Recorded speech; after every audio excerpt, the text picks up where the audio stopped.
यजमानों में जिन्होंने अपनी प्राथमिकता रखी, श्री अजय जी बोरस्ते,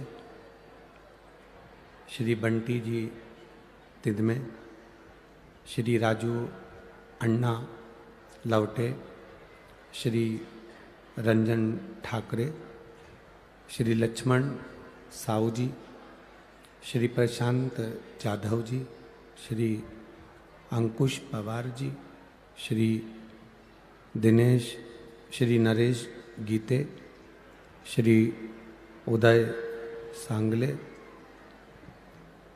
ये सभी यजमान परिवार का पद ग्रहण करे हैं, जिन्होंने दादा बाबू भूसे जी के साथ में मिलकर इस पवित्र शिव महापुराण की कथा का आयोजित किया। एक बार सभी यजमान परिवार के लिए जोरदार ताली बजाकर स्वागत, वंदन, अभिनंदन। भगवान देवादिदेव महादेव की कृपा करुणा, उनकी उदारता, उनकी दया,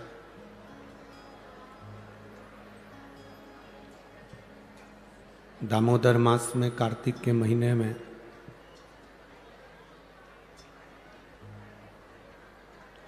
माँ गोदावरी के तट पर जो शिव महापुराण की कथा सुनने का मौका मिला है, संपूर्ण देशवासियों का ये गौरव है, सौभाग्य है। जो देव दीपावली शिव महापुराण की कथा का लाभ आप और हम ले रहे हैं।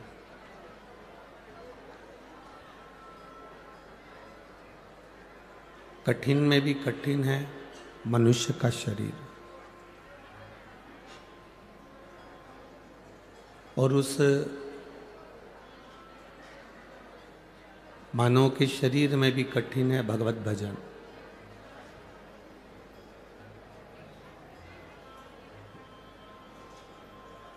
मान लो शरीर मिल भी गया, शरीर प्राप्त भी हो गया,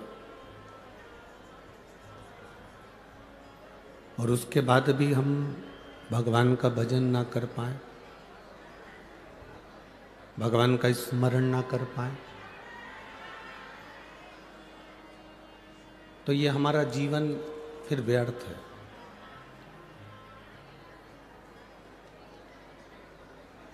यदि शरीर मानव का मिला है और मिलने के बाद भी अगर हम भगवान की भक्ति में नहीं डूब पाए, तो हमारा जीवन व्यर्थ है।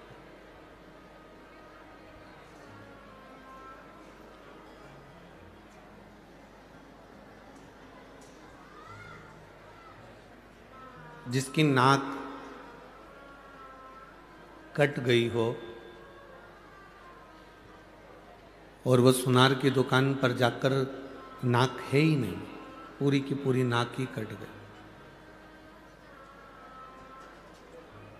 और वो सुनार की दुकान पर जाकर बैठ जाए और कहे, पति कहे कि तुझे जो लेना है ले ले, पूरा सुनार की दुकान तेरी है, तुझे जो पहनना हो वह पहन ले।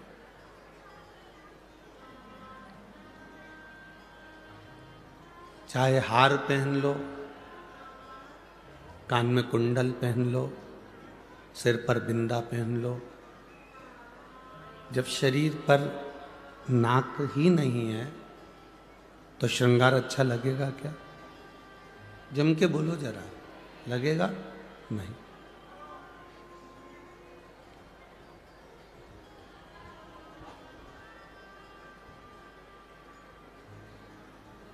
लोग कहते हैं इस पंचवटी में रावण की जो बहन थी शूर्पणखा, उसकी नाक काटी गई थी।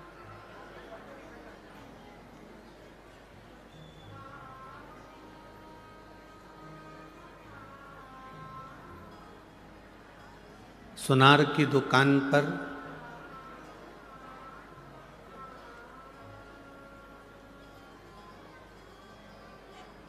अगर नाक कटा हुआ व्यक्ति जाए तो जेवर की शोभा नहीं होती, उसमें श्रृंगार की कोई शोभा नहीं है, उसमें आभूषण की कोई शोभा नहीं।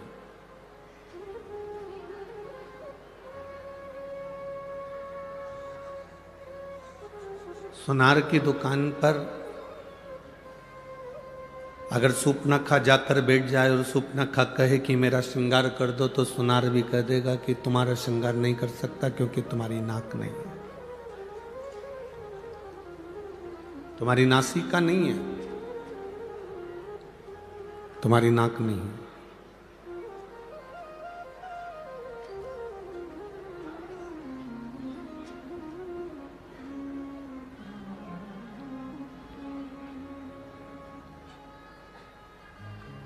नासिक पंचवटी में भगवान राम ने सूपनखा को नहीं रहने दिया था। वो रहती थी, आई पंचवटी में घूमी, देखा, घूमा, सुंदरता भी देखी और यहीं आसपास में रहा करती थी, पर भगवान ने उसकी नाक काटकर भगा दिया।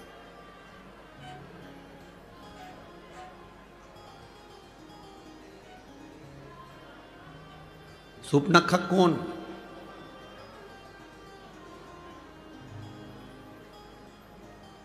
जिसके अंदर भगवान के प्रति प्रेम नहीं हो,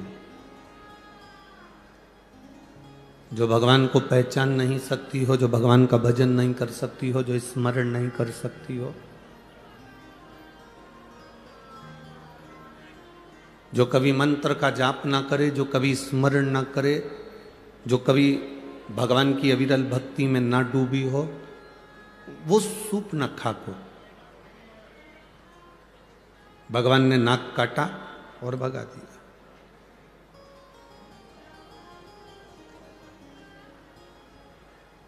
नाक काटी मतलब जब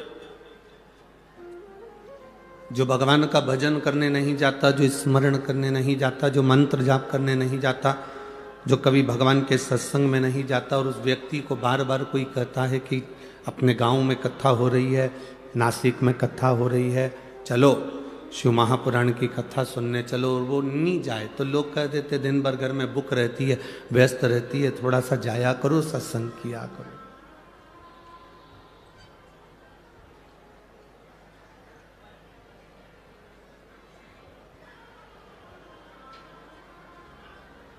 नाक कटे हुए व्यक्ति की सुनार की दुकान पर कोई काम नहीं है।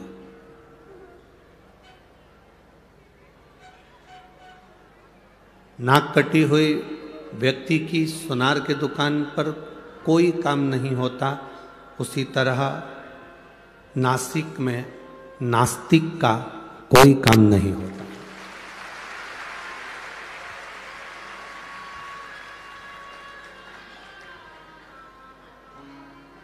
अगर गोदावरी के तट पर आप रह रहे हैं, नासिक की पवित्र भूमि पर आप रह रहे हैं,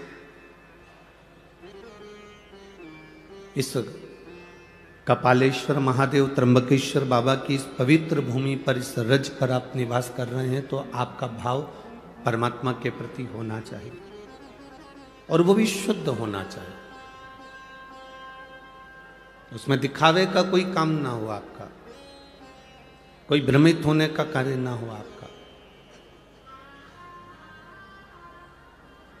सोमनाथ जी में रहने वाले गुजरात के भाई इतने खुश होते हैं कि हम सोमनाथ जी की धरा पर रह रहे हैं।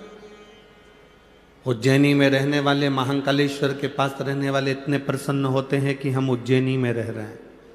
विश्वनाथ में रहने वाले, काशी में रहने वाले इतने प्रसन्न होते हैं कि हम विश्वनाथ की नगरी में रह रहे हैं। कृष्णेश्वर भीमाशंकर में रहने वाले इतने प्रसन्न होते हैं कि हम कृष्णेश्वर भीमाशंकर की नगरी में रह रहे हैं।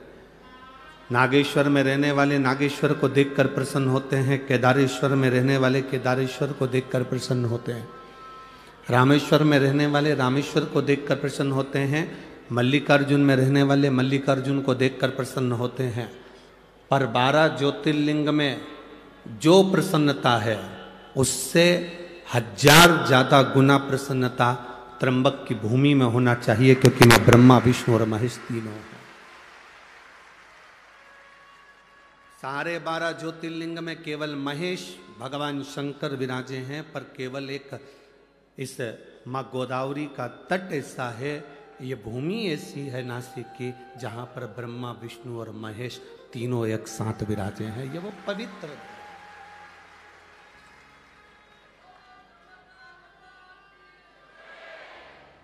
ये वो पवित्र भूमि है जिसमें त्र्यंबकेश्वर बाबा विराजमान।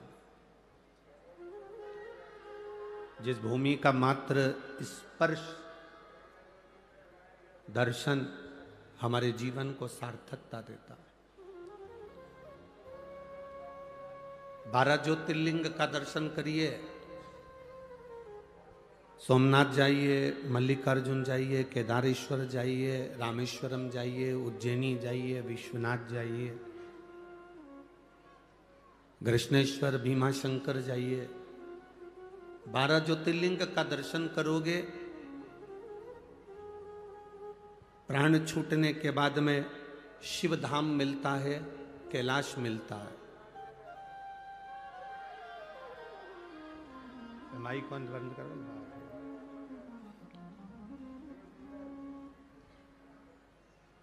12 ज्योतिर्लिंग का दर्शन करते हो तो शिव धाम मिलता है, कैलाश मिलता है।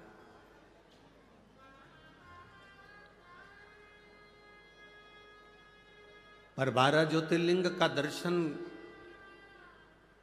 करने वाला व्यक्ति सारे ज्योतिर्लिंग का दर्शन करने के बाद जब त्र्यंबकेश्वर की पवित्र भूमि पर आता है और त्र्यंबक बाबा का जब दर्शन करता है, तो उस व्यक्ति को केवल एक कैलाश नहीं मिलता, उसके सामने ऑप्शंस रख दिया जाता है कि आप ब्रह्मलोक में रहना चाहें, चाहे वैकुंठ में रहना चाहें, चाहे कैलाश पर रहना चाहें।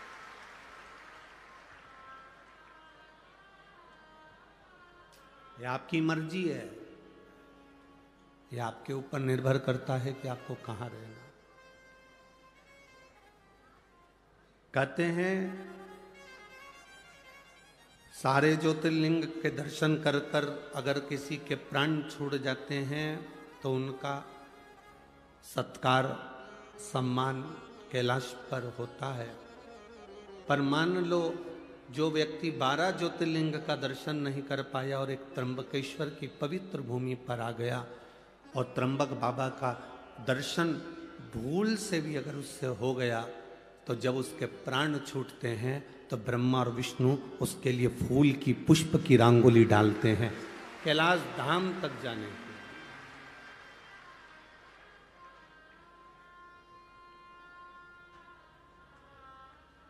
जो नहीं पहचाना उसके लिए हम नहीं कह सकते, पर जो पहचान गया कि त्र्यंबक है क्या, त्र्यंबकेश्वर महादेव का मतलब क्या, शिवलिंग का सार तत्व क्या,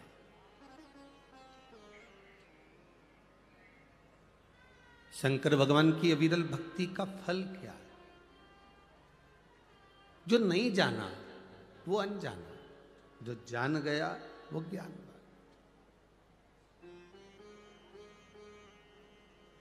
एक गंगा को भागीरथ बाबा लेकर आए थे और एक गंगा को गौतम ऋषि लेकर आए थे। एक गंगा भगवान शंकर की जटा से निकली, कलकल कर कर उत्तर में बह गई, और एक गंगा गौतम बाबा के कहने पर शंकर भगवान की जटा से निकली और दक्षिण का कल्याण कर कर बह गई।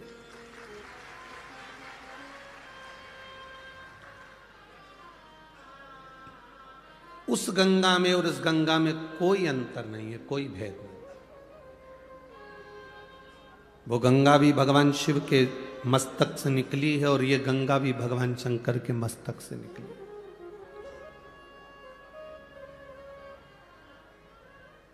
पर कई लोगों की बुद्धि में ये भरा हुआ होता है, दूर के ढोल सुहावने लगते हैं। दूर के ढोल सुहावने लगते हैं। और शिव महापुराण की कथा तो एक बात हमेशा कहती आई है, आपके नज़दीक में जो शंकर का शिवालय है, आपके नज़दीक में जो शंकर का मंदिर है, शिवालय है, शिवलिंग है, आपके जीवन में अगर दुख है, कष्ट है, तकलीफ है, तो पहले अपने घर के नज़दीक में जो शिवालय है, शंकर का मंदिर है, पहले जल वहाँ चढ़ाओ। पहले जल वहाँ चढ़ाइए। आप में से जितनी माताएं बैठी हैं ना, आप सबके घर में विक्स, बाम, आयोडेक्स, बुखार की छोटी मोटी गोली, पेट दुखे तो इनो का पाउच, अगर एसिडिटी हो रही हो तो पुदीना की गोली, सर्दी हो रही हो तो थोड़ी वो सिनारिस्ट की गोली। बोलो, सबके घर में है कि नहीं? अरे बोलो, जम के बोलो जरा, है ना? पर यदि उस गोली से, उस दवाई से काम नहीं होता तो तुम क्या डायरेक्ट अपने बच्चों को दिखाने या डायरेक्ट अपने पति को या आपको दिखाने के लिए नासिका जाते हो? आते हो क्या? नहीं। पहले कहाँ जाते हो? अपने गांव में, अपने नगर में, अपने शहर में, अपने क्षेत्र में, अपने घर के पास, अपने घर के नज़दीक में जो भी डॉक्टर रहता हो, भले वो छोटा डॉक्टर हो, बड़ा डॉक्टर हो, छोटी सी मेडिकल हो, बड़ी मेडिकल हो, छोटा सा दवाखाना हो, बड़ा दवाखाना हो, तुम जिस गांव में रहते हो, तुम्हारे को अगर तकलीफ होती है तो सबसे पहले प्राथमिक उपचार के लिए नज़दीक के दवाखाने जाते हो। बोलो, सही है कि गलत है? जब नज़दीक के दवाखाने में काम नहीं होता, वहाँ से पट्टा पट्टी बांध दी जाती है और दवाई गोली दे के बॉटल लगाकर तुमको बड़े दवाखाना भेज दिया जाता है। समझ रहे हो ना सब? अरे बोलो तो, आ रही है ना समझ में? पहले घर में तुमने बाम लगाया, विक्स लगाया, आइडेक्स लगाया, दवाई ले ली, घर में घर का उपचार नहीं हुआ, तब प्राथमिक उपचार के लिए अपने नज़दीक में गए, नज़दीक के स्वास्थ्य केंद्र पर गए। जब नज़दीक के स्वास्थ्य केंद्र में तुमको देखा करा, पट्टा पट्टी बांध के दवाई मवाई देकर तुम्हें बड़े स्वास्थ्य केंद्र भेज दिया, बड़े हॉस्पिटल भेज दिया। बड़े हॉस्पिटल कब गए हो? बाद में। पहले घर का इलाज करा, फिर अपने मोहल्ले में जो डॉक्टर थे, जो दवाखाना था, उसका इलाज करा, प्राथमिक इलाज करा, फिर बड़े दवाखाने।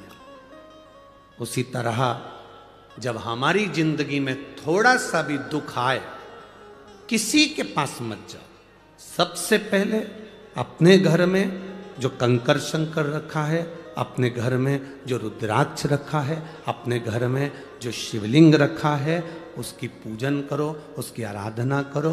इसके बाद भी अगर दुख ना कट रहा हो तो प्राथमिक केंद्र पर, मतलब अपने घर के नज़दीक में जो शिवालय है, वहाँ 1 लोटा जल चढ़ाना प्रारंभ करो। 3 महीना इंतजार करो कि हम सही हो रहा है कि नहीं हो रहा है। फिर जाकर कहीं मौका मिले तो फिर किसी बड़े शिवालय में जाकर भगवान से प्रार्थना, फिर जाओ।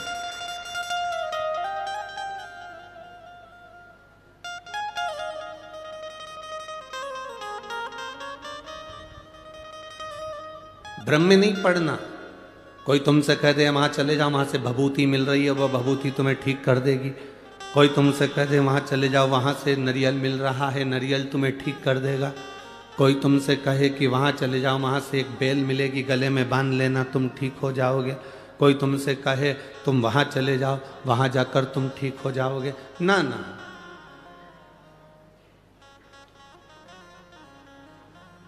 पहले अपने घर में जो शिवलिंग है, अपने पड़ोस में, अपने आसपास में जो शंकर का स्वरूप है, उसको भजो।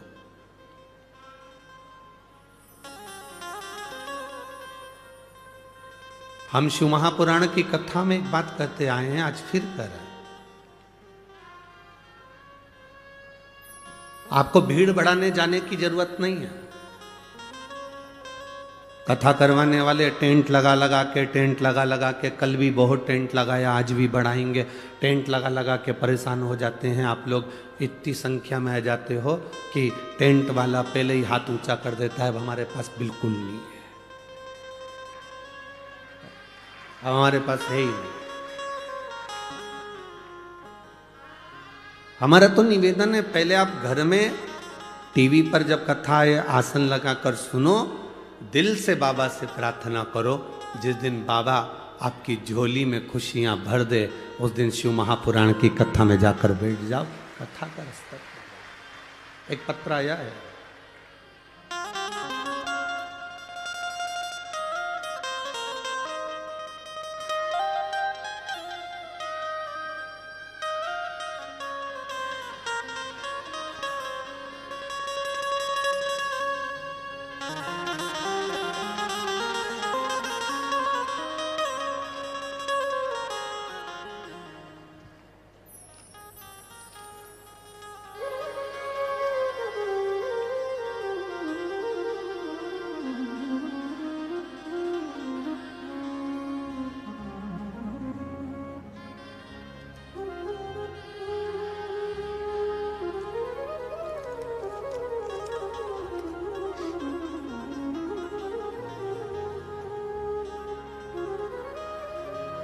मेरा नाम अल्पेशनी राजेंद्र बांगुल, मोबाइल नंबर ये है। मैं वणी गांव से आई हूँ, जिला नासिक, तहसील विंडोरी। विंडोरी सही है? ठीक है। कहीं बैठी हैं? हाथ हिला सकती हैं। अल्पेशनी राजेंद्र बांगुल, मोबाइल नंबर ये है। वणी गांव से आई हूँ। कहीं बैठी हैं? हाथ हिला दो दीदी। ठीक है, दिख गए। एक बार वापस हाथ हिला दो। श्री शिवाय नमस्तुभ्यं। अब ठीक हैं आप? फिर से एक बार हाथ हिलाओ। ठीक हैं जी। मैं बाबा का क्या वर्णन करूं गुरुदेव। मैं पहले मंदिर नहीं जाती थी, मैं भगवान को बिल्कुल नहीं मानती थी। 2023 में मेरे बेटे को अचानक कान में पीछे दोनों साइड में गठान हो गई। उस गठान का जब इलाज करवाने के लिए हॉस्पिटल गए तो जांचों में मालूम पड़ा कि इसको बड़ी बीमारी के चांस बनने लगे। इसका ऑपरेशन जरूरी है। ऑपरेशन होने के बाद ये गांठ वापिस जांच के लिए जाएगी। तब हम घबरा गए। हम भगवान के मंदिर नहीं जाते थे, हम भगवान को नहीं मानते थे। जैसे आज के लोग भटक गए थे वैसे हम भी भटक गए थे।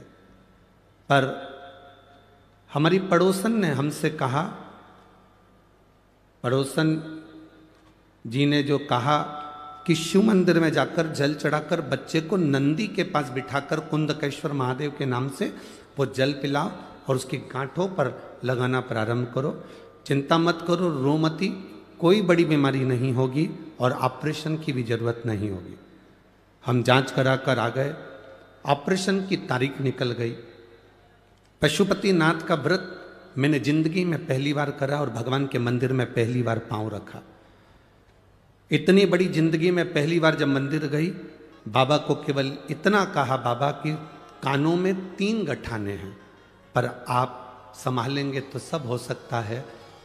मेरी पड़ोसन सीवर वाले महाराज की कथा सुनती है और वो सीवर वाला महाराज कहता है सारी समस्या का हल एक लोटा जल है। आप संभालिएगा बाबा।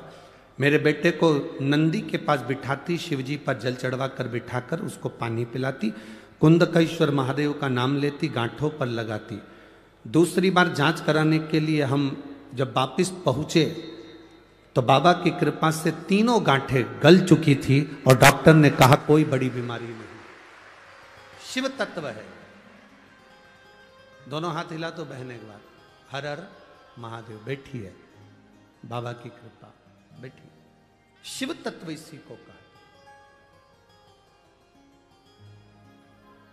अगर हमारा भरोसा प्रबल नहीं हुआ, हमारा विश्वास प्रबल नहीं हुआ। ये पत्र में उन्होंने एक लाइन बड़ी अच्छी लिखी है, हम तो बाबा के भरोसे चलते हैं, डमरू वाले के भरोसे चलते हैं। नीचे लाइन लिखी है, आप कहते हो ना कि टीवी के सामने बैठकर मांगा जाता है, मैंने जो मांगा मेरे बाबा ने वो मुझे दिया है। जो मांगा, आज पहली बार मैं कथा पंडाल में आई हूं और बाबा को धन्यवाद देने के लिए आई हूं। शिव तत्व है।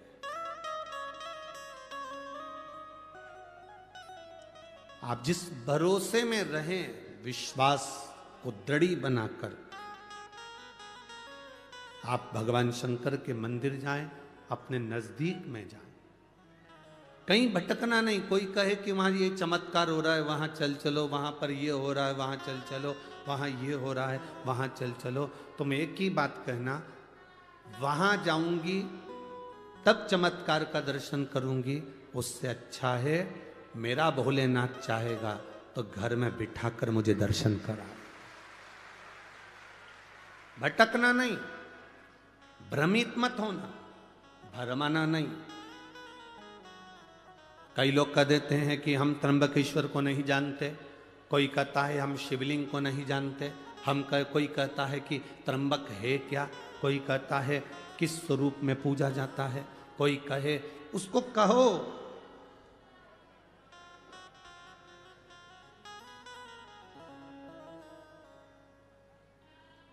जो माता का दूध पीकर पैदा होता है, जो माता का दूध पीकर बड़ा होता है, वो कभी महादेव पर उंगली नहीं उठाता। जो बोतल का दूध पीकर पैदा होता है वो महादेव पर उंगली उठाता है। सनातन धर्म पर, इस राष्ट्र पर उंगली उठाने वाला वही व्यक्ति होता है जो थैली का और डब्बे का और बोतल का दूध पीकर बड़ा होता है। जो मां का दूध पिया होता है वो कभी उंगली नहीं उठाता। भारत की एक एक माता संस्कार की जननी है। जो अनसुईया मैया ब्रह्मा विष्णु महेश को बच्चा बना देती है, जो मां जानकी लंका की उस रावण की उस अशोक वाटिका में बैठकर भी एक घास के तिनके को हाथ में तोड़कर अपनी रक्षा कर लेती है।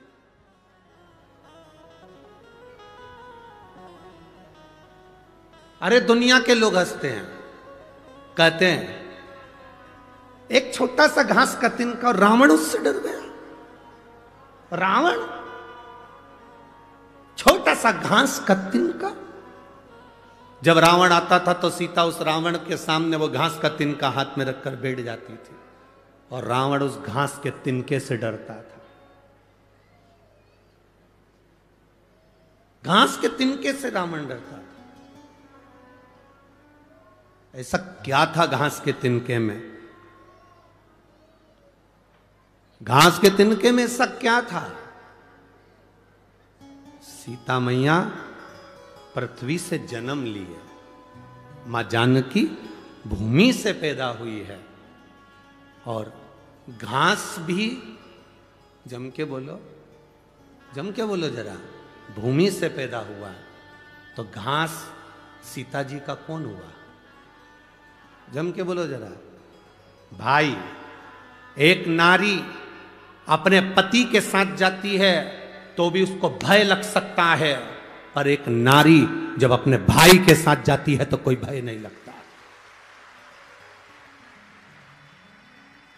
नारी को भय पति के साथ भी हो सकता है, उसके मित्रों के साथ भी हो सकता है, देवर जेठ के साथ भी हो सकता है, सास ससुर के साथ भी हो सकता है, पर नारी को, स्त्री को भय अपने भाई के साथ कभी नहीं हो सकता, अपने भाई के साथ नहीं हो सकता। इसलिए सीता जी घास के तिनके को तोड़कर अपने पास में रख लेती थी, और सीता जी को यह ज्ञान था कि मैं भूमि से हुई हूं, ये भूमि से घास हुआ है, ये मेरा भाई है, और जब तक मेरा भाई मेरे साथ में है तब तक रावण निगाह उठाकर नहीं देख सकता। ये मेरा भाई मेरे साथ में है, रावण की इतनी सामर्थ्यता नहीं कि मुझे निगाह उठाकर देख ले, क्योंकि मेरा भाई है।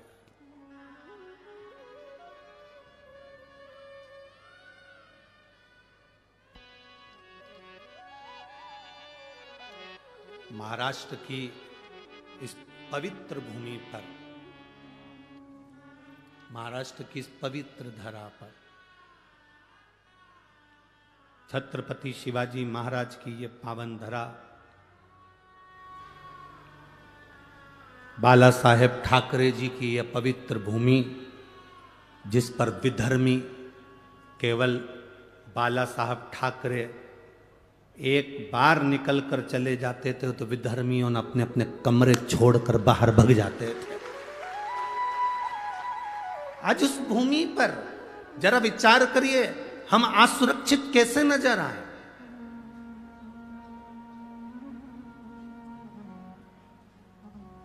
राम जी अयोध्या से चले, अवध से चलते चलते चलते चलते राम जी ने कभी पूरी जगह तक जाकर देख लो, कहीं पर किसी की ना तो नाक काटी, ना हाथ काटा, ना मुंडा काटा। यहां आकर मेरे राम जी ने शोभनाखा की नाक काटकर कहा कि तेरा मन भगवत भजन में नहीं लग रहा और तू कहीं ना कहीं विधर्म की ओर आगे बढ़ रही है, और तेरा अंत होगा तब पूरा अधर्मियों का अंत हो जाएगा। तो ये वीर शिवाजी, छत्रपति शिवाजी इस नासिक शहर को, इस गोदावरी के तट को सबसे प्रथम मानते थे कि राम जी ने इस भूमि से रावण को ललकारा था, और वीर शिवाजी छत्रपति ने भी इस भूमि से उन विधर्मियों को ललकारा। पवित्र धरा, यह पवित्र भूमि है, जिस भूमि का आनंद हमारे जीवन का एक सुख देता है।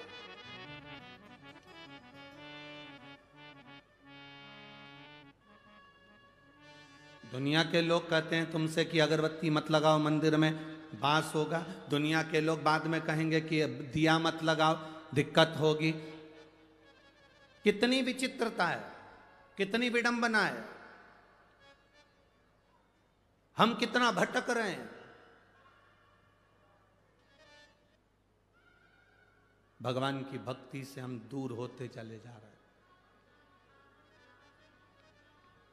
आज का व्यक्ति मेहनत करना नहीं चाहता, और शिव महापुराण की कथा कहती है कर्म प्रधान है।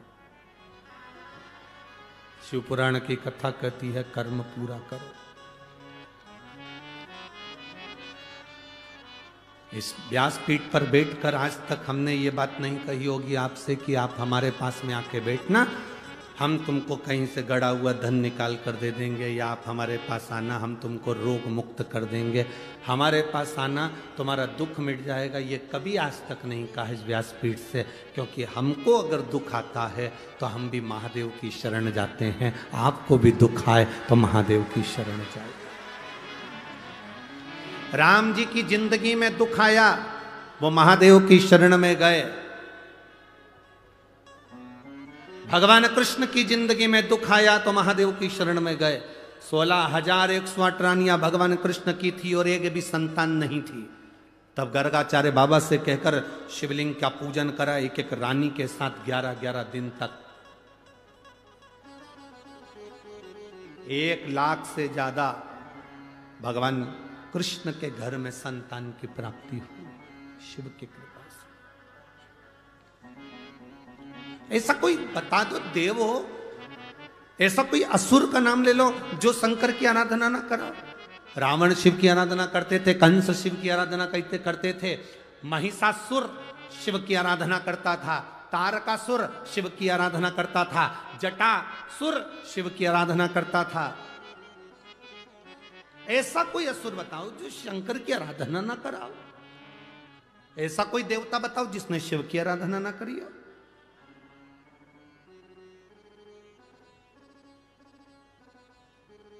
तुम सोमवार का व्रत करो ना करो, तुम मंगलवार का व्रत करो ना, तुम जिस व्रत को कर रहे हो, अगर लक्ष्मी जी की पूजन कर रहे हो, शुक्रवार का व्रत कर रहे हो, तुम कृष्ण भगवान की पूजन कर रहे हो, तुम राम भगवान की पूजन कर रहे हो, तुम देवी जी की पूजन कर रहे हो, तुम दत्त की पूजन कर रहे हो, तुम हरिविठल की पूजन कर रहे हो, तुम पांडुरंगा की पूजन कर रहे हो, तुम गोदावरी की पूजन कर रहे हो, तुम गंगा की पूजन कर रहे हो, तुम गौमाता की पूजन कर रहे हो, तुम वृक्ष लता पत्र की पूजन कर रहे हो, तुम संसार में किसी की भी पूजन करो, पूजन का फल जब दिया जाता है तो उस लिस्ट को, उस फाइल को पहले देवाधिदेव महादेव के पास भेजा जाता है और महादेव उस फाइल को स्वीकृति देते हैं, तब उस फल को दिया जाता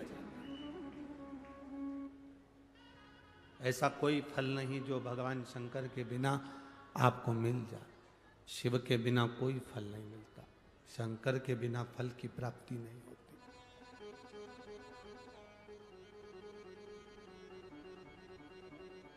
एक लड़के ने अपनी मां से कहा, मां तू कह रही थी कि पंडाल में बैठकर कथा सुन लो तो उससे फल प्राप्ति होती है, तो मां ने अपने बेटे से कहा मेहनत भी करना पड़ेगी। सियोर वाला महाराज कहता है अपना कर्म पूरा करना पड़ेगा। एक बेटा लिखा,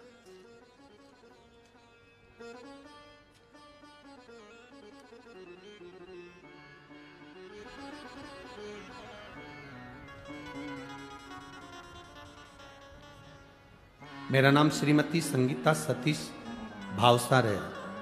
मैं जेल रोड नासिक की रहने वाली हूँ। कहीं बैठी हैं तो हाथ हिला सकती हैं। कहीं बैठी हो? मेरा नाम श्रीमती संगीता सतीश भावसार है। मैं जेल रोड नासिक की रहने वाली हूँ। मेरी बेटी कुमारी सिद्धि सतीश भावसार। कहीं बैठी हैं? अगर कहीं बैठी हो तो हाथ, आप ही हैं? दोनों हाथ हिला दो एक बार। मेरी बेटी कुमारी सिद्धि सतीश भावसार बहुत दिनों से सीए की पढ़ाई कर रही है और एग्जाम दे रही, पर उसका एग्जाम क्लियर नहीं हो रहा।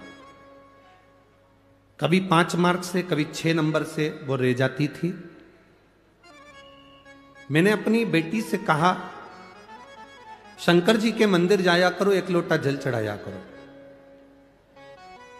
बेटी से मैंने कहा अब की बार तेरा एग्जाम आ रहा है और नवंबर ये मालेगांव में तो तेरा एग्जाम आ रहा है और मालेगांव की 7 दिन की कथा हो रही है। पंडाल में बैठकर तू मेहनत कर और मेहनत कर कर एक बार शिव पुराण की कथा सुन, भगवान देता जरूर है।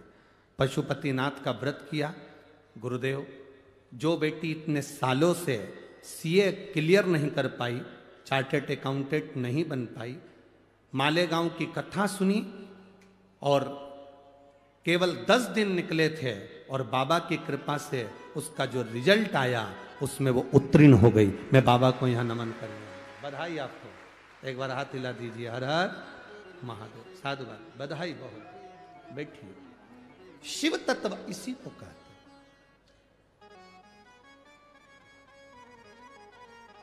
अपनी मेहनत पूर्ण करो, अपने कर्म के प्रति जागरूक रहो।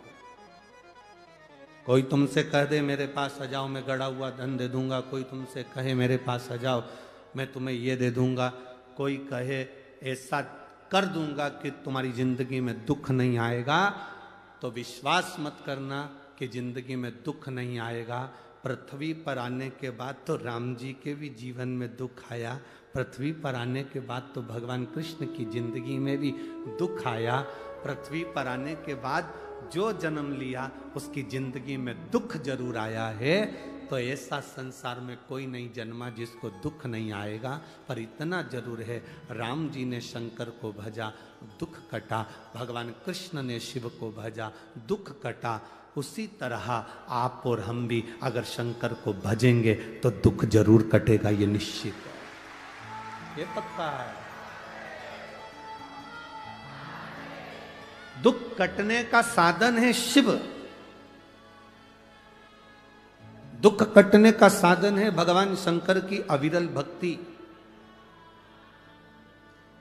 ओ भोला सब दुख काटो।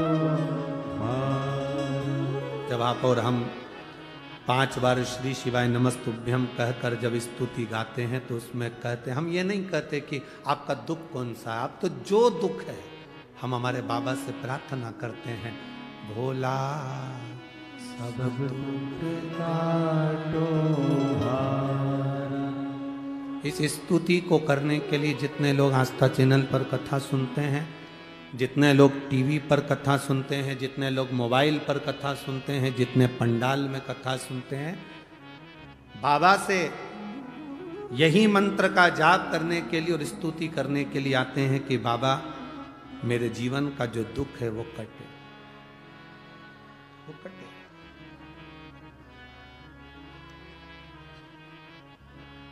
और तू है तो कटे। कोई असुर, कोई गंधर्व, कोई देवता,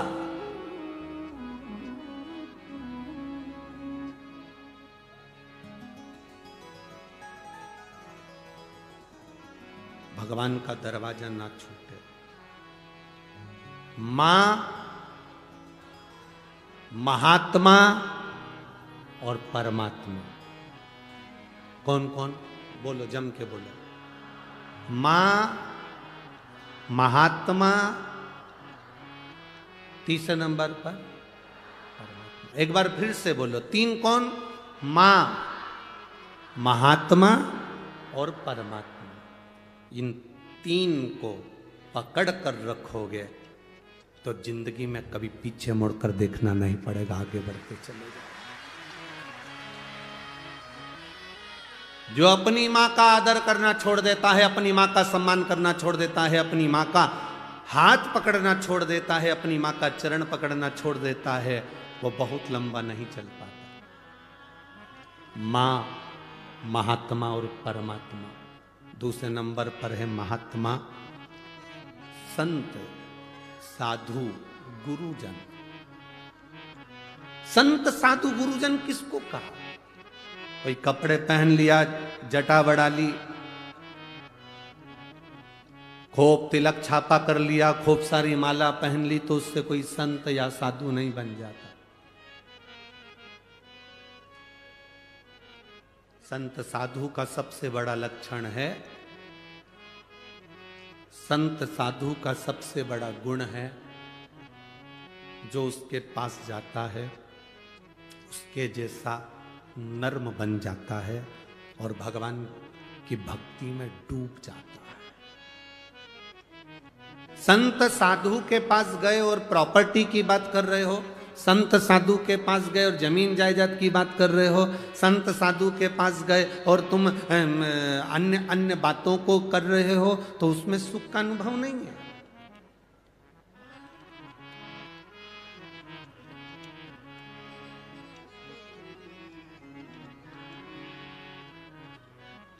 दुनिया में जितने मरते हैं वो सब वैकुंठ जाते हैं कि नरक जाते हैं? अरे बोलो, जम के बोलो, अरे बोलो तो जम के। कोई तुम्हारा पैसा खाकर मर गया, कोई तुम्हारा 5-10 लाख रुपए प्लाट का लेके मर गया, कोई तुम्हारी जमीन का टुकड़ा लेकर मर गया, कोई तुम्हें दुख देकर मर गया, तो वो वैकुंठ जाएगा कि नरक जाएगा? हैं? नरक जाएगा, ये तुम कह रहे हो। पर उसके मरने के बाद उसके परिवार वाले जब वो पत्रिका छपवाते हैं, कार्ड, उस कार्ड में उसका जो नाम लिखा रहता है उसमें तो लिखा रहता है स्वर्गवासी। उस कार्ड में कहीं लिखा है नरकवासी।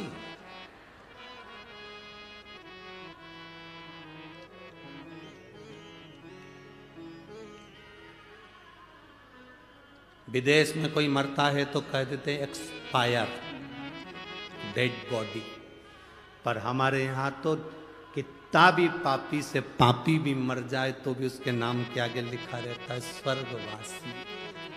क्यों? क्योंकि वो भारत की भूमि पर जन्मा है और भारत की भूमि पर जो जन्म लेता है वो नरक कभी नहीं जाता। अच्छा चलो जाने दो, तुम्हें सियोर वाले महाराज की बात पे भरोसा नहीं हो तो एक एक पुराण उठाकर बता दो। हिरण्यकशिपु मरा, प्रहलाद का पिता मरे तो नरक गए कि स्वर्ग गए? बोलो बोलो जम के। रावण मरा तो वैकुंठ गया कि नरक गया? चलो वो भी जाने दो। जिस हिरण को बाण मारा था वो वैकुंठ गया कि नरक गया? भगवान कृष्ण ने कंस को मारा था, वो वैकुंठ गया कि नरक गया? एक एक पुराण को उठाकर देखना। हिरण्यकशिपु मरा, परम धाम गया, लिखा शास्त्रों में। रावण मरा, परम धाम गया।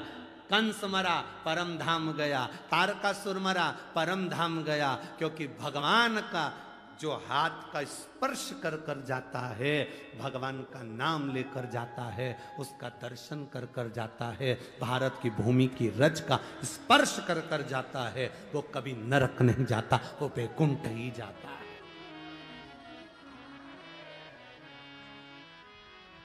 कितनों के घर जाकर देख लेना, जिन जिन के घर में कोई बुजुर्ग मर गए हो उनका फोटो लगा होगा, उस फोटो के नीचे लिखा होगा स्वर्गीय। अब उसके नाम के आगे कभी नहीं लिखा नरकीय, उसमें लिखा स्वर्गीय।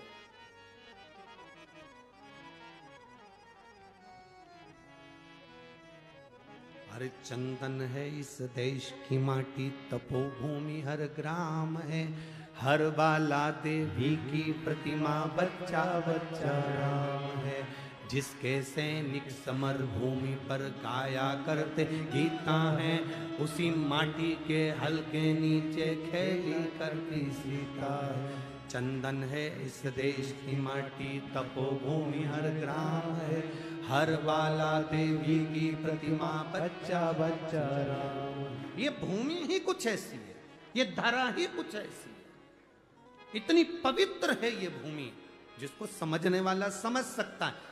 आज के जमाने में बड़े बड़ी गादियों पर लोग बैठ जाते हैं, बड़ी बड़ी पीठ पर लोग बैठ जाते हैं और भेद करते रहते हैं। वो ज्योतिर्लिंग बड़ा है, वो ज्योतिर्लिंग छोटा है, वो शंकर बड़ा है, वो शंकर छोटा है, ये महाराज बड़ा है, वो महाराज छोटा है। 12 ज्योतिर्लिंग में कभी ये मत कहना कि वो ज्योतिर्लिंग बड़ा, कि वो ज्योतिर्लिंग बड़ा।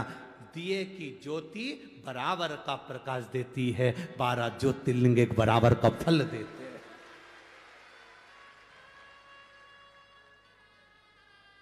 हम भेद कर रहे हैं, हमारी बुद्धि भेद कर रही है। मां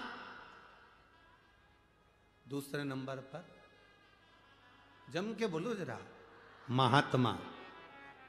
जो महात्मा तुमसे प्रॉपर्टी की बात करे, जमीन जायदाद की बात करे, धन दौलत की बात करे, संपदा की बात करे, वो महात्मा नहीं। महात्मा का लक्षण है आप उसके पास बैठे और उसके पास बैठकर अगर कहीं आपके भीतर ये भाव जागृत हो जाए कि सही कहा, शंकर के मंदिर जाना चाहिए, एक लोटा जल चढ़ाना चाहिए, ये प्रयास हर एक महात्मा का होना चाहिए। जगत गुरु शंकराचार्य जी पृथ्वी पर प्रगटे थे, तब उन्होंने शंकर भगवान की पूजा का विधान संपूर्ण विश्व में फैलाया था। जगत गुरु शंकराचार्य जी की 4 पीठ पर जो 4 शंकराचार्य जी विराजमान हैं, जगत गुरु शंकराचार्य जी की 4 पीठ पर जो जगत गुरु शंकराचार्य विराजमान हैं, वो भी आज शंकर भगवान की पूजा अर्चना और विश्व के कल्याण को आगे बढ़ाने का लक्ष्य लेकर चल रहे हैं। और जगत गुरु शंकराचार्य जी के जाने के बाद भोलेनाथ ने कोरोना काल में ये शिव महापुराण को, कहीं मेरे महादेव ने संपूर्ण विश्व में शंकर की भक्ति को जागृत करने के लिए शिव पुराण प्रारंभ कर।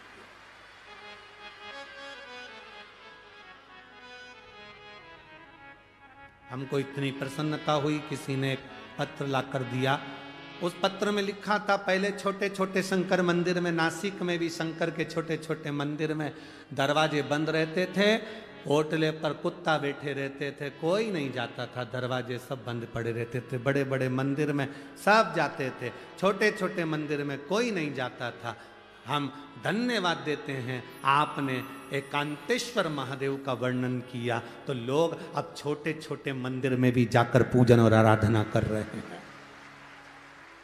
छोटे छोटे मंदिर में भी पूजा आराधना कर रहे हैं। एक एक मंदिर में छोटे से छोटा शिवालय हो, चाहे बड़े से बड़ा शिवालय हो, उन शिवालयों का आनंद अपने आप बड़ा है, अपने आप है।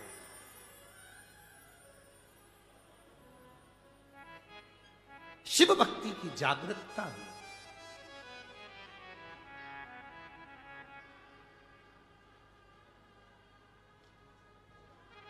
और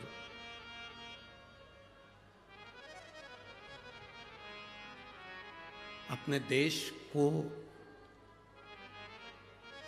किसी भी देश को जब नष्ट करना होता है तो सबसे पहले उसकी संस्कृति, को नष्ट किया जाता है।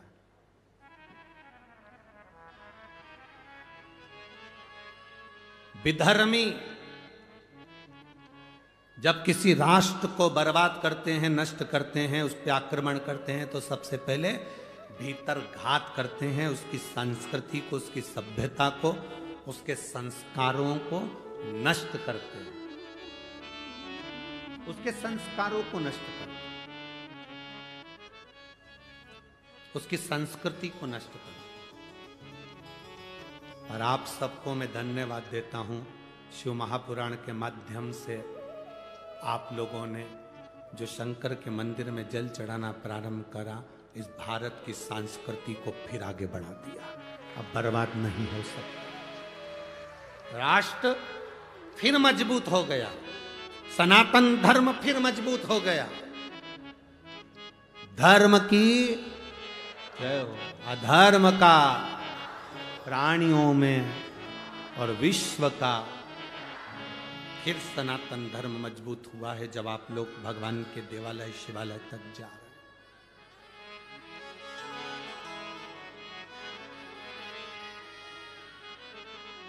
दुनिया में जितनी कथाएं होती हैं उसमें बूढ़ी बूढ़ी माताएं ज्यादा जाती हैं, पर शिव महापुराण की कथा केवल एक ऐसी है जिसमें बूढ़ी माताएं तो कम मिलती हैं, पर युवान माताएं, युवान भाई, युवान बहनें ज्यादा रहते हैं।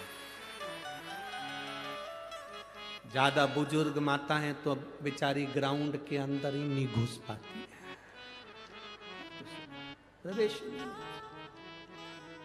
गाड़ी बहुत दूर रोक दी जाती है तो अंदर कैसे जाए? बोलो सही है कि गलत है? तो बूढ़ी माताएं तो पहले ही मना कर देती है, बाहर से नहीं चला जाए, घोड़ा दुखे, मैं नहीं चला, मेरे से नहीं चला जाए। तो युवान युवान बहुएं, बेटियां, मेरी माताएं, मेरी जीजियां, मेरे जवान जवान जीजा होन, मेरे बेटे, मेरी बहनें इस कथा में आकर जब बैठती हैं, यहाँ से जो ग्रहण करती हैं वो लेकर जाती हैं और अपने बच्चों को वो संस्कार देती हैं। एक लोटा जल पकड़ा कर मंदिर भेजती है, तो वो गौरव उत्पन्न होता है, वो सुख उत्पन्न होता है, वो आनंद की अनुभूति होती है।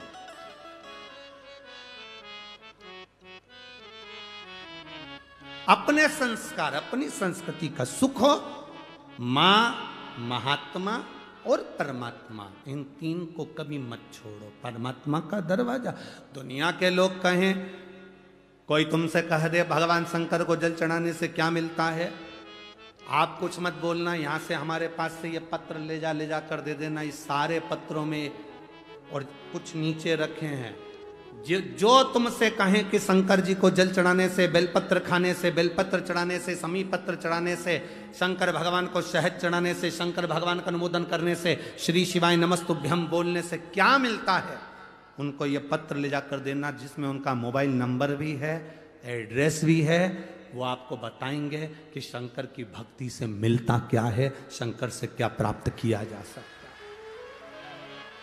ब्रह्मा ब्रह्मलोक में रहते हैं, भगवान विष्णु वैकुंठ लोक में रहते हैं, पर मेरा महादेव इसी मृत्यु लोक में कैलाश पर, पृथ्वी पर रहता है।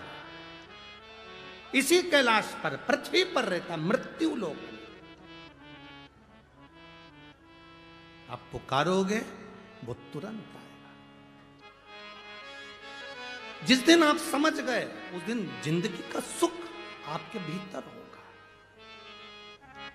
जिस गोदावरी के तट पर आप कथा सुन रहे हैं, जिस माता गोदावरी के तट पर सप्तशृंगी माता के इस पावन सानिध्य में, त्र्यंबकेश्वर बाबा के इस पावन सानिध्य में, कपालेश्वर महादेव के इस पावन सानिध्य में, काले राम जी के इस पावन सानिध्य में शिव महापुराण की कथा सुन रहे हो, इस पवित्र भूमि पर बैठकर अगर आप कथा का रसतत्व ग्रहण कर रहे हो, तो ये विश्वास मानकर चलना, ये भूमि ने अगर असुरों को दिया, राक्षसों को दिया, तो देवताओं को भी दिया है।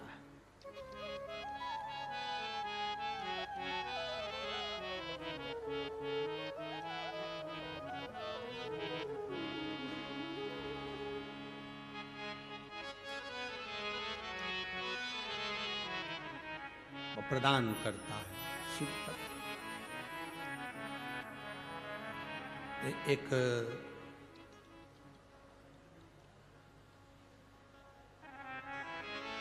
केवल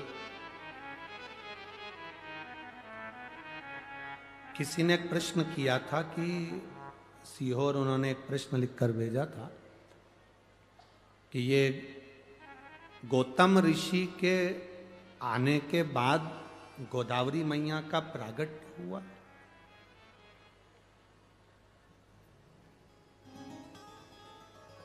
गौतम ऋषि के आने के बाद गोदावरी मैया का प्रागट्य हुआ है। जिसने प्रश्न किया वो अच्छे से एक बार स्कंद पुराण पढ़ना, ब्रह्म वैवर्त पुराण पढ़ना, अच्छे से लिंग पुराण का स्मरण करना। आपको ज्ञात होगा स्कंद पुराण के अंदर कि ये गोदावरी केवल गौतम बाबा के बाद की नहीं, ये गोदावरी तो गंगा है, और गंगा केवल गौतम ऋषि के सम्मुख में तो इस गंगा का नामकरण हुआ है, बाकी के गंगा तो महादेव की अविरल इस गोदावरी तो बहती रही है। गोदावरी तो बहती रही है। क्या गौतम बाबा ने इस गंगा को बुलाया? गंगा का नामकरण गौतम बाबा ने करा। ये तो अविरल गंगा है गोदावरी, एक युग में नहीं कई युगों से बहती आ रही है, कई युगों से। उस कई युगों से एक कथा आती है, आप लोगों ने सुना होगा। महिषासुर एक असुर था, सुनिए कथा, जम के बोलो जरा, सुनिए ना। महिषासुर की किसने मारा था उसको? महिषासुर का वध किसने किया था? मां दुर्गा भवानी ने। उसका नाम क्या हो गया था फिर? महिषासुर मर्दनी, मां जगतजननी दुर्गा। महिषासुर की एक बहन थी। देव दीपावली शिव महापुराण की कथा सुन रही, बड़े भाव से सुनना। महिषासुर की एक बहन थी जिसका नाम था महिषी। क्या नाम था उसका? महिषी।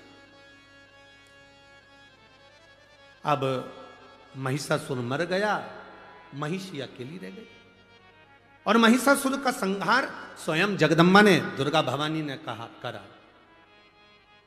और तेरे भक्त जनों पर माता भीड़ पड़ी है भारी, और दानव दल पर टूट पड़ो मां करके सिंह सवार।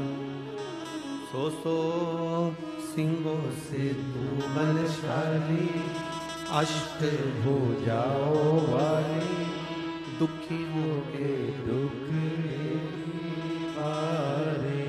ओ मैया हम सब उतारे तेरी आरती। माता के कितने हाथ हैं? फिर से बोलो जम के।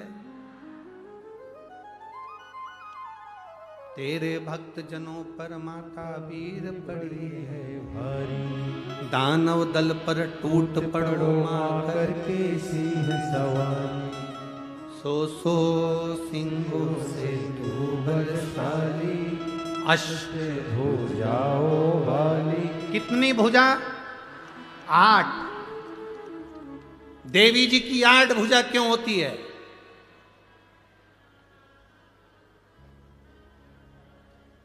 भगवान शंकर की 4 भुजा, भगवान नारायण की 4 भुजा, द्वारकाधीश की 4 भुजा, तिरुपति बालाजी की 4 भुजा।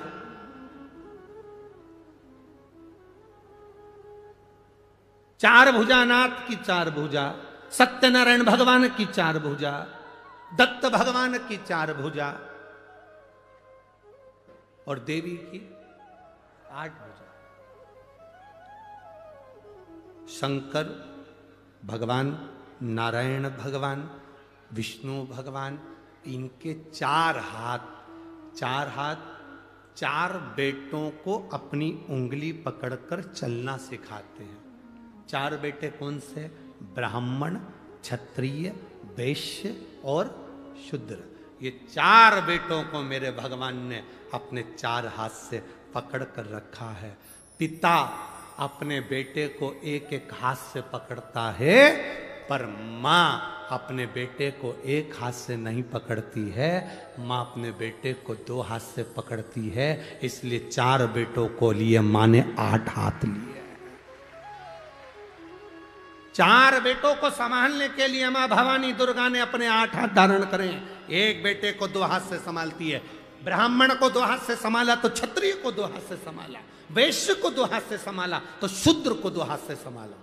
वो तो भारत का विभाजन करने वाले, सनातन धर्म को तोड़ने वाले ये विधर्मी आज के जमाने में कहते हैं कि ब्राह्मण ऐसा, क्षत्रिय वैसा, वैश्य वैसा, शूद्र वैसा, सब केवल अपनी वोट की राजनीति करने के चक्कर में पूरे भारत के सनातनियों को बांटा जा रहा है।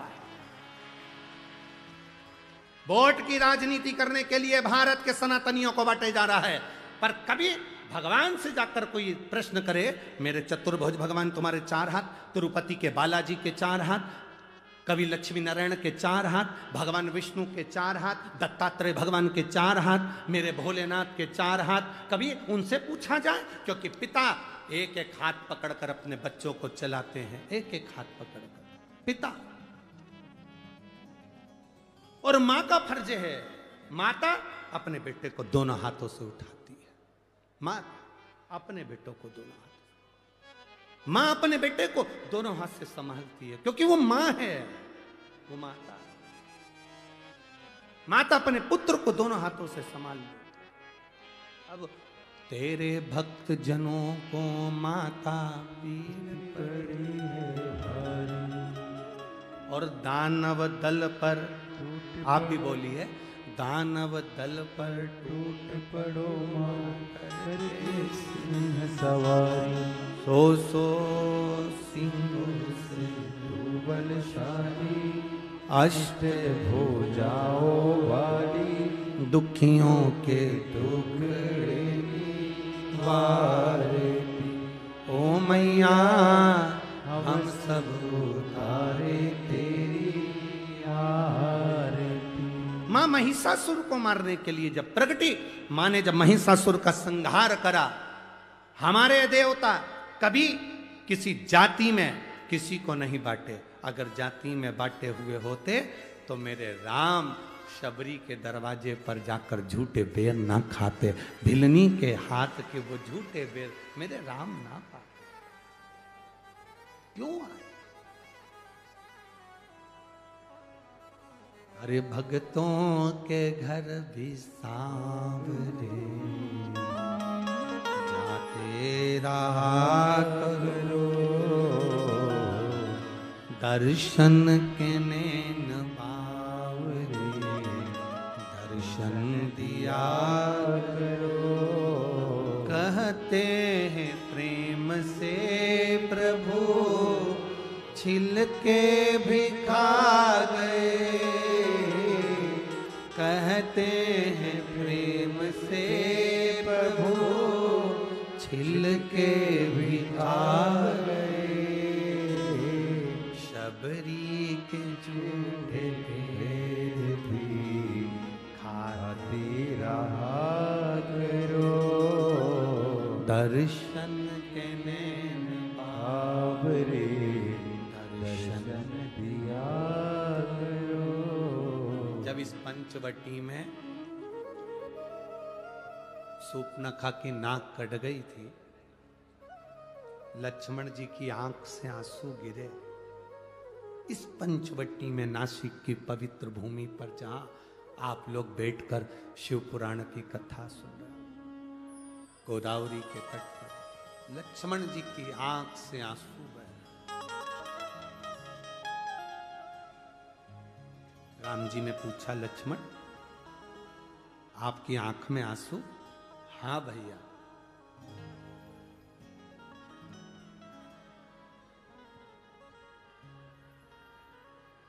क्यों? किस लिए? कहा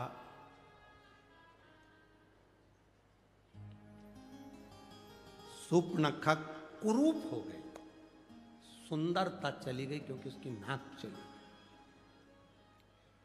कुरूप। राम जी कहते हैं, लक्ष्मण, जो नास्तिक होता है, जो भगवान को कभी नहीं भजता, कभी दूसरे के दुख को देखकर दुखी नहीं होता, सुख को देखकर सुखी नहीं होता, जो कभी परमार्थ के लिए नहीं जीता वो एक दिन मरने से पहले कुरूप हो ही जाता है। भगवत भक्ति उसके अंतर्गत नहीं है, भजन का सुख उसके अंतर्गत नहीं। जैसे महिषासुर मरा, महिषासुर की एक बहन थी महिषी, महिषी उसको मालूम पड़ा मेरा भाई मर गया। अकेली महिषी ने विचार करा मैं जाऊं तो जाऊं कहां, सारे तीर्थों में महिषी घूम कर आ गई, मैं कहीं बैठकर तप साधना करूंगी, ब्रह्मा जी से वर पाऊंगी। भगवान नारायण की साधना करी, वर नहीं मिला। शिव की आराधना करी, वर नहीं मिला। ब्रह्मा की आराधना करी, वर नहीं मिला। ये गोमती, ये गोदावरी, ये कोई आज की नहीं, पूर्व की है। महिषी को मालूम पड़ा गंगा के तट पर बैठकर करा गया भजन फल देता, तो गंगा के घाट पर जाऊं। गंगा के घाट जाने लगी तो बीच में महिषी ने देखा कि इतना सुंदर उपवन वन, इतना सुंदर वन क्षेत्र, इतनी सुंदर जगह देखकर महिषी यहां उतरी और उतरकर उसने ब्रह्मा जी का तप करना, साधना करना प्रारंभ करी। इस गोदावरी के जल का महत्व इतना है कि गंगा जी के घाट पर कोई तप करे तो 1000 वर्ष तक तप करता है तब फल मिलता है, और गोदावरी के तट पर बैठकर यदि मात्र 24 घंटे भी भगवान का नाम लेकर पुकार ले तो फल प्राप्त हो जाता है। बोल गोदावरी माता की। वो गोदावरी का तट अब महिषी को नहीं मालूम था, वो तो सुंदर वन, सुंदर उपवन, सुंदर जगह को देखकर, गोदावरी का तट देखकर महिषी उतर गई।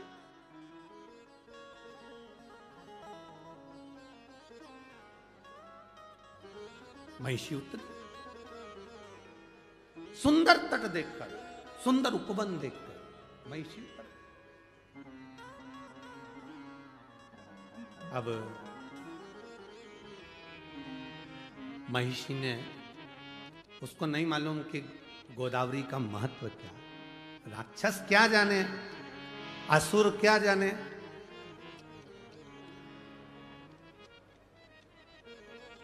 गंगा जी के घाट पर 2 तरह के लोग स्नान करने जाते हैं। एक वो स्नान करने गए तो अपने पूर्वजों को पार लगाते हैं, और दूसरे वो स्नान करने के लिए जो जाते हैं उनका सामान चोरने के लिए आते हैं। बोलो सही है कि गलत है?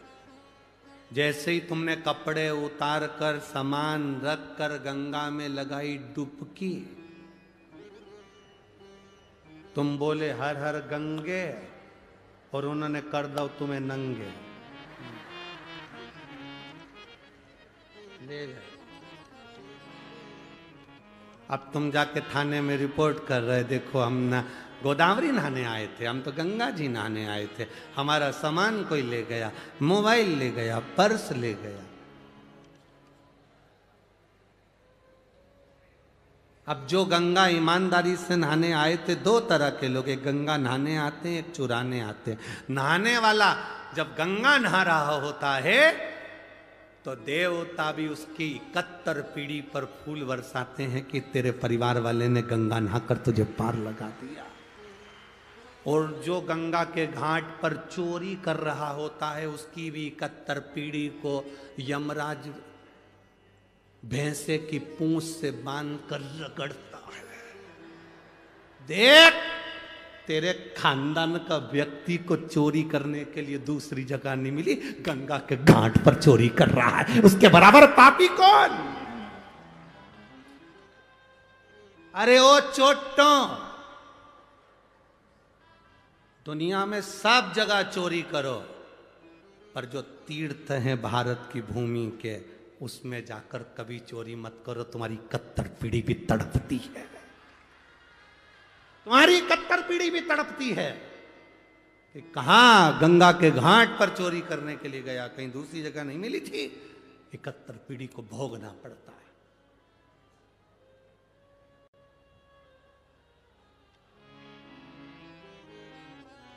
चोटा चोरी कर करके कितना सामान ले जाता है। एक मंगलसूत्र ले गया, चेन ले गया, लाख रुपए का सामान ले गया, तो भी चोटा कभी लखपति करोड़पति नहीं बना। आज तक के चोटा की चोटा ही है।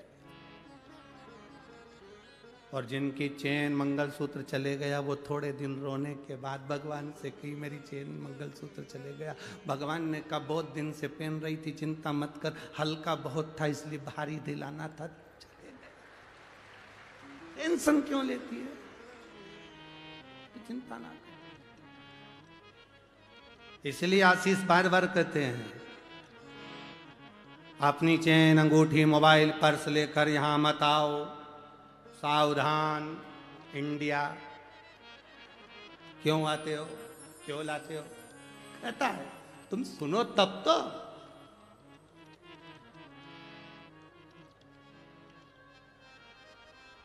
अब महिषी ने सोचा कि मैं कहां जाऊं, उतर गई इस सुंदर उपवन में, सुंदर पंचवटी में उतर गई।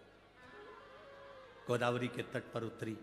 उसको नहीं मालूम कि मां गोदावरी की कृपा कितनी है, मां गोदावरी का करुणा कितनी है।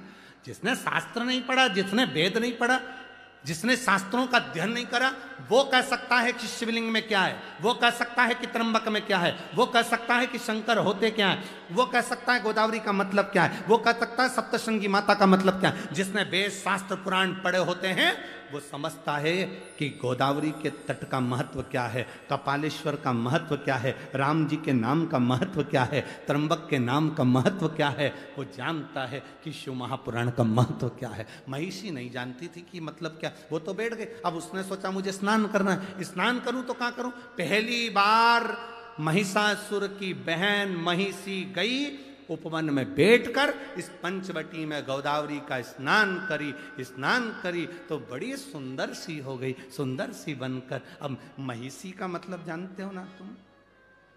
अरे बोलो तो जम के, महिषी मतलब, अरे बोलो तो। महिष का मतलब क्या होता है? भैंसा। और महिषी का मतलब भैंस। अब भैंस ने सोचा कि मैं आई और नहाई, नहाते से सुंदर हो गई, तो भैंस कैसी हुई होगी? Miss India. अब भैंस कैसी होगी? कहा गोदावरी के जल में शंकर की जटा से सप्तधारा जो गोदावरी निकली है, उसकी धारा में वो सुख है कि कोई पापी से पापी जीव भी उसमें कूद कर स्नान कर लेता है निष्कपट भाव से, तो वो मनुष्य की देह धारण कर लेता है। वो गोदावरी है। कूदी महिषी, सुंदर स्त्री का रूप ले ली, बैठ गई। उसको स्मरण नहीं आ रहा क्या कि मैं भैंस से स्त्री बन सकती हूं। कई लोग ऐसे हैं जो भैंस से स्त्री बन गए, पर कई ऐसे हैं, नहीं बोलू,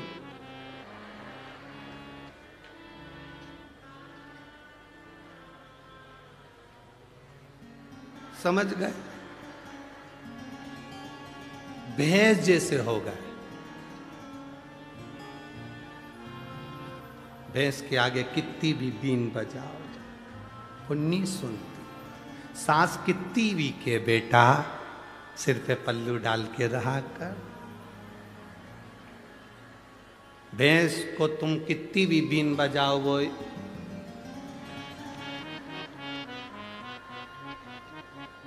तो कोई ऐसे हैं जो भैंस से स्त्री बन जाते हैं और कोई ऐसे हैं। हम नहीं बोलेंगे, देखो हमको 4 दिन और रहना है, 3 दिन और रहना है, काय को आफत बोल ले, या नासिक वालों से आफत बोल ले के कहा जाए। तो कोई वो भैंस से स्त्री बन जाए और कोई स्त्री से भी भैंस बन जाए, तो बात नहीं है। कितना के उनसे, ए बेटा ऐसा कर ले,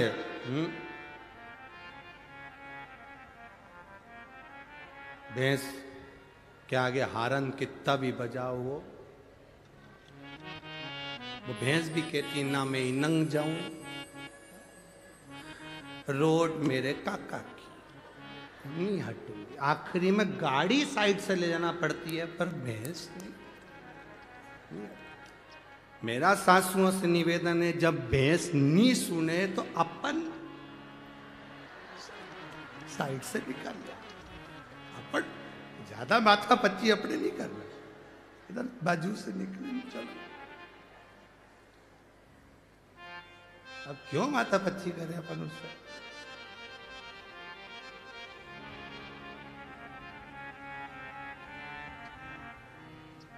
बैठ जाओ, जरूरी नहीं कि पंडाल में बैठोगे, ग्राउंड में, जमीन पर जहां जगह मिले वहां बैठकर बाबा से दिल से सब एक साथ भाव से साथ में बोलेंगे।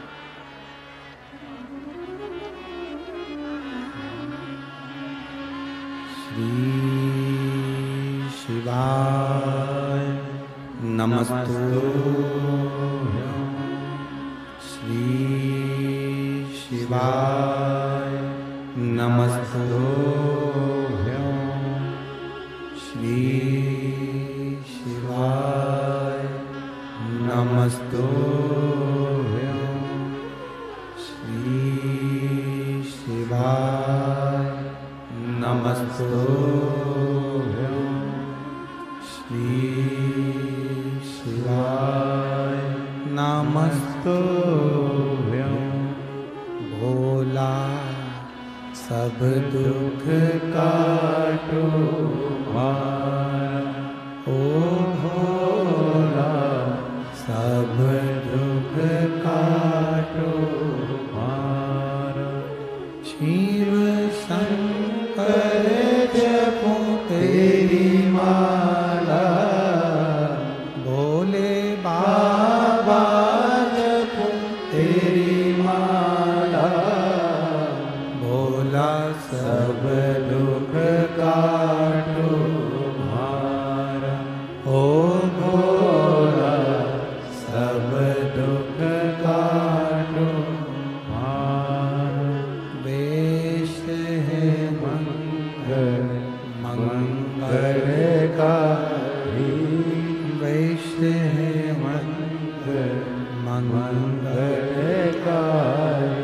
शमशान वासी हमारा, शमशान वासी हमारा। भोला सब दुख काटो मारा, ओ भोला सब दुख काटो मारा। शिव कथा कहती है, भगवान शंकर का संवाद कह रहा है, शिव महापुराण की कथा कह रही है। महिषी सुंदर स्त्री का रूप ले लिया। सुंदर स्त्री का जब रूप महिषी को मिल गया, तब करा। महिषासुर की बहन थी, इसलिए असुर प्रवृत्ति की थी, राक्षस प्रवृत्ति उसके अंदर भरी थी।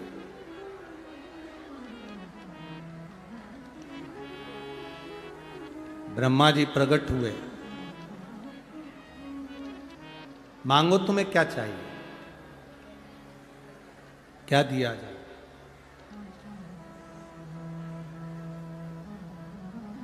महिषी ने कहा बस मुझे अमर कर दो, मैं मरूं ना,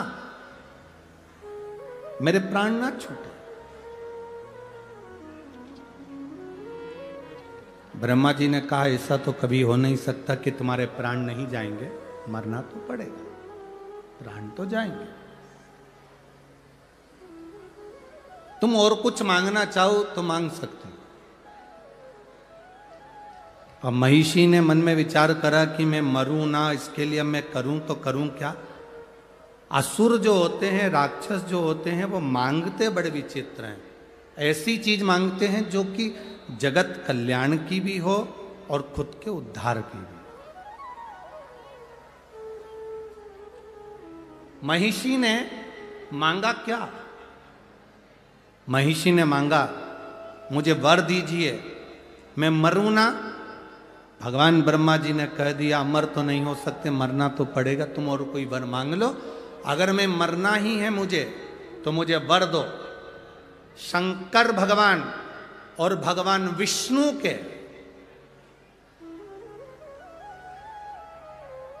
शिव और विष्णु के द्वारा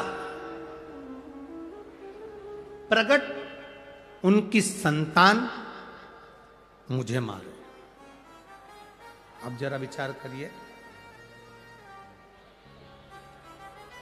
तारकासुर ने मांगा था कि शंकर भगवान की संतान मुझे मारे।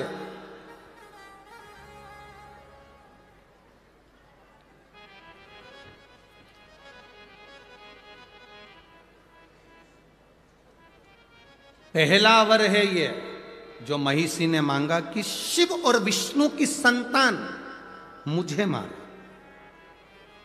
यहां कोई स्त्री या कोई पुरुष दो के संजोग से संतान नहीं मांगी है। यहां जो संतान मांगी वो मांगी है विष्णु और शिव के द्वारा। जो संतान प्रकट हो, जो संतान जन्म ले, वो मुझे मारे। अब ऐसा तो कभी हो ही नहीं सकता। और ब्रह्मा जी ने वर दे दिया, तथास्तु। ब्रह्मा जी वर दे दिए कि शिव और विष्णु के द्वारा प्रकट संतान तुम्हारा वध करेगी, तथास्तु कह दिया। अब सोचो, विचारो, ब्रह्मा जी ने वर दे दिया, महिषी को लगा कि अब तो मैं मर ही नहीं सकती, क्योंकि भगवान शंकर और भगवान विष्णु, इनके द्वारा बच्चा कैसे होगा, संतान कैसे होगी।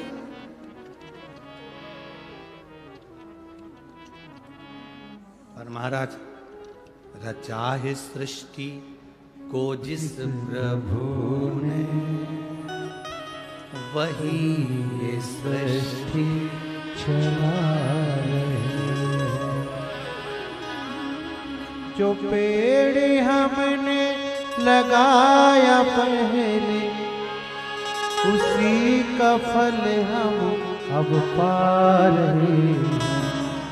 चाहे सृष्टि को जिस प्रभु ने, वही ये सृष्टि चला रहे। शिव कथा कर रही है, भगवान शंकर का संवाद कर रहा है। महिषी ने वर मांगा कि शंकर और विष्णु की संतान मेरा वध करे। जो भूतो ना भविष्यते हो ही नहीं सकता। एक पुरुष और स्त्री की संतान प्रकट होकर मार सकती है, पर दो देवता शिव और विष्णु की संतान कैसे हो। ब्रह्मा जी ने वर दे दिया, तथास्तु। सृष्टि की रचना करने वाले ब्रह्मा जी अब वर तो दे बैठे, अब विचार में पड़ गए कि वर महिषी को दे दिया कि शंकर और विष्णु की संतान इस महिषी को मारेगी, करें तो करें क्या। ब्रह्मा जी संकोच में पड़ गए, एकांत में जाकर बैठ गए, बहुत गहन चिंतन करने लगे। क्या होगा, संतान कैसे होगी, संतान की प्राप्ति कैसे होगी। आया समय, राक्षसों ने उपद्रव मचाया, समुद्र मंथन का समय आ गया। और रचा है सृष्टि को जिस प्रभु ने, वही ये सृष्टि चला रही। बस आ गया समय, मंथन का समय आया। देवता असुरों के बीच में साझा हुआ, अमृत निकलेगा, पाएंगे। मंथन के समय पर सब कुछ निकला, विष भी निकला, रतन माणिक मोती औषधि सब निकले, बाद में अमृत निकला। अमृत असुर लेकर चले गए, तब भगवान नारायण मोहिनी स्वरूप धारण कर लिए। कौन सा स्वरूप रखा भगवान विष्णु ने? महिषी ने वर क्या मांगा था? भगवान नारायण और शिव के द्वारा प्रकट संतान मेरा वध करे। अब राक्षसी तो राक्षसी है, उसने उपद्रव मचाना चालू कर दिया। भले वो सुंदर बन गई तो क्या हुआ, वन में रहने लगी, उपद्रव करने लगी, भयंकर उपद्रव मचाया, भयंकर उपद्रव।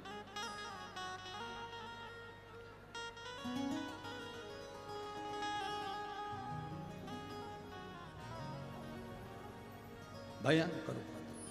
और जब उपद्रव करना प्रारंभ करा,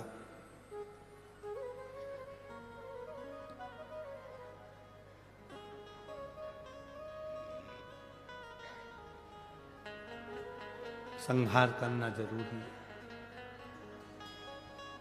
लोग कहते हैं समुद्र का मंथन अमृत की प्राप्ति के लिए किया था। बहुत ध्यान से सुनना। दुनिया के लोग कहते हैं समुद्र का मंथन अमृत की प्राप्ति के लिए किया था। शिव महापुराण की कथा स्कंद पुराण देवी, यहाँ सुंदर देव दीपावली शिव महापुराण की कथा कहती है अमृत की प्राप्ति के लिए मंथन नहीं किया था। उस महिषासुर की बहन महिषी ने वर मांगा था, शंकर और विष्णु की संतान से मरूं, उस संतान को जन्म देने के लिए ये समुद्र मंथन करा गया था। ये मंथन का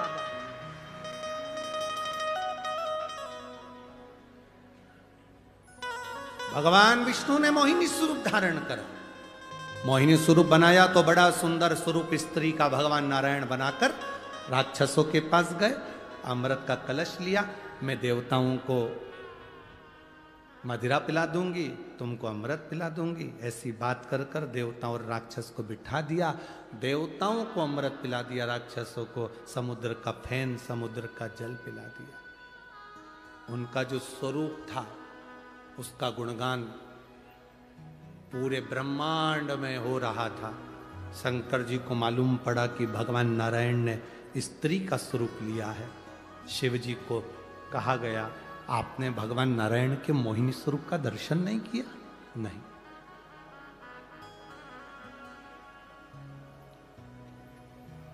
और पकड़ के गोरा जी की बैया